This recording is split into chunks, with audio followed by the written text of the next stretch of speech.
Take it away.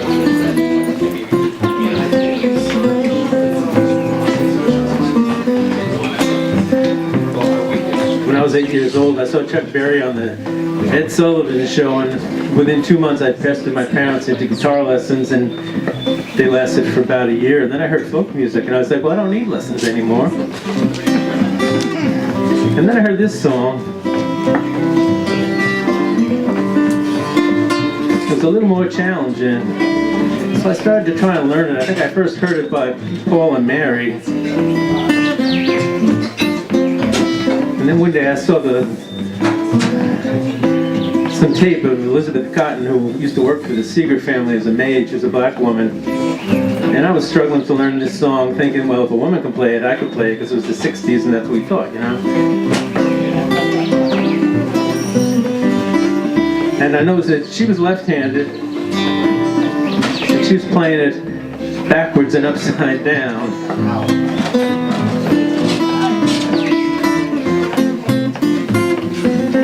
Then I found out she wrote it when she was 11 years old.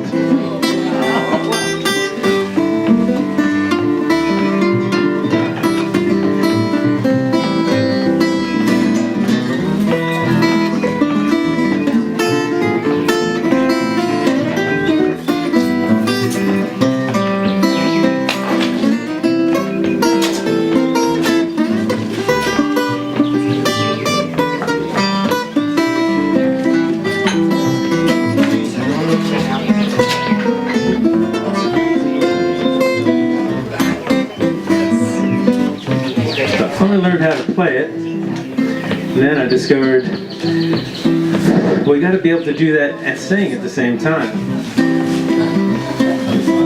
It's just kind of like chewing gum and trying to breathe underwater.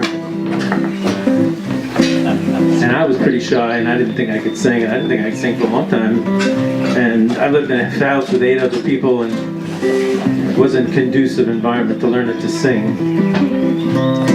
But I was a big fan of the Kingston Trio band, and they did a song which I thought at the time was a traditional song, and I think most people did. And I found out later it was written by Mary John Wilkins and Danny Dills for Lefty Frizzell. It was a big country hit. It was the first song that I sat down and really felt like, well, maybe I can sing a little bit. And also, I mean, the main character, the guy is one of the guys in the song, which is usually the woman. So you can tell it was written by a woman.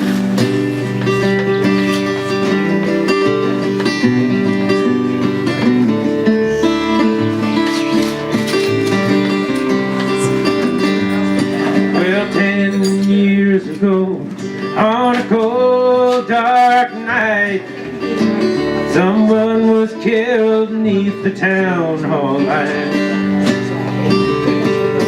Well, I spoke not a word, though it meant my life, for I'd been in the arms of my best friend's wife. Well, the judge said, son, what's your alibi? If you were somewhere else, boy, you don't have to die. Well, I spoke not a word, though it meant my life, for I'd been in the arms of my best friend's wife. She walks these hills in a long black veil.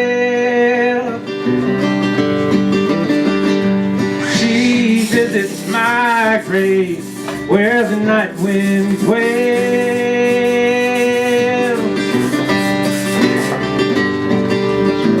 Nobody knows, nobody sees, nobody knows but me.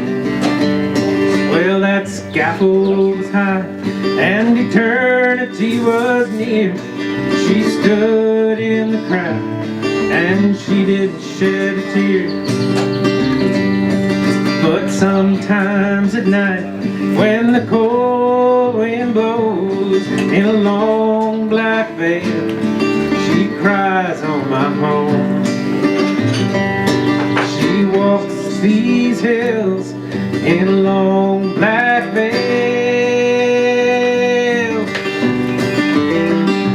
She visits my grave where the night winds wail.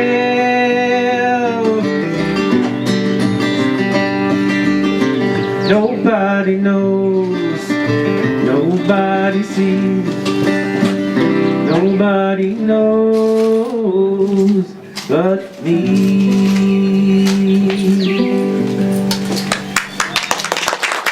Thank you.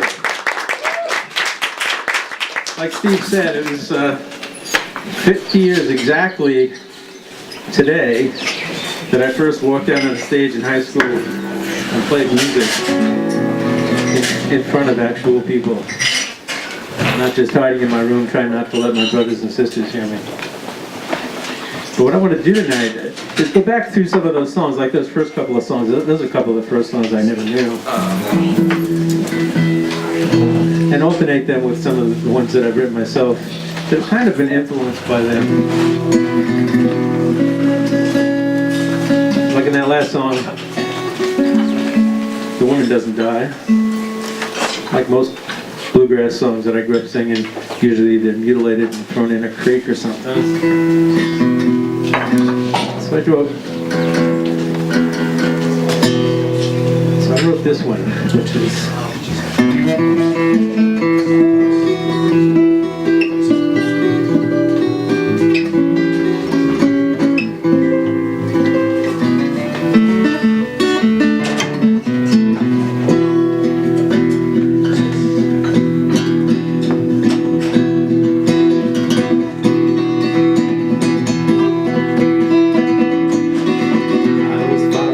and she stopped beside a pool in a sun-swept little clearing where the air was turning cool. She turned around to face me and she said, "This place will do." Looked me dead straight in the eyes and said I was a fool. Well, I didn't mean to hit her, it just happened with a crack, and she didn't flinch or move, and then she just straightened up her back. A hard look I had never seen, and I knew that was that. I watched her as she walked away, and something in me snapped. They say the devil's gonna get his due. I admit I never thought that it was true. But truth, yeah, it's just a sucker's game when the flames of hate are blazing in the rain.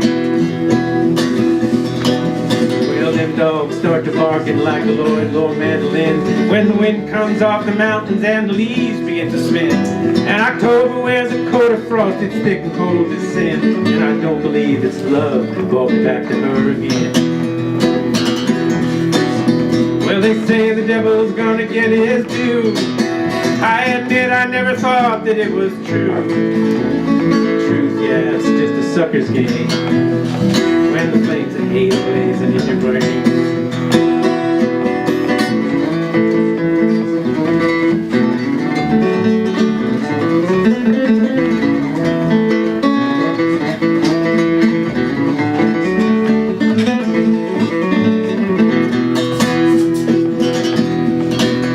Saw her father in the door and I shot him once or twice. I could have shot him more, but he had treated me real nice. She was standing there behind him, there was lightning in her eyes. And I said, I guess it's time for you to beg me for your life. Yeah, but she just stood her ground and whispered soft. She told me I was damaged, she told me I was lost. She said, let us pray together, and she handed me a cross. As I kneeled in front of her, I heard a gun go off. They say the devil's gonna get his due. I admit I never thought that it was true. But truth, yeah, it's just a sucker's game when the flames of hate are blazing in your brain. And she knelt beside her father, she stroked his graying hair. My eyes were glazing over, it was hard to swallow air. As my life was oozing out, a voice said, "Follow me." You thought that she belonged to you. You belong to me. They say the devil's gonna get his due. I admit I never thought that it was true. The truth, yeah, it's just a sucker's game when the flames of hate hate blazing in your brain.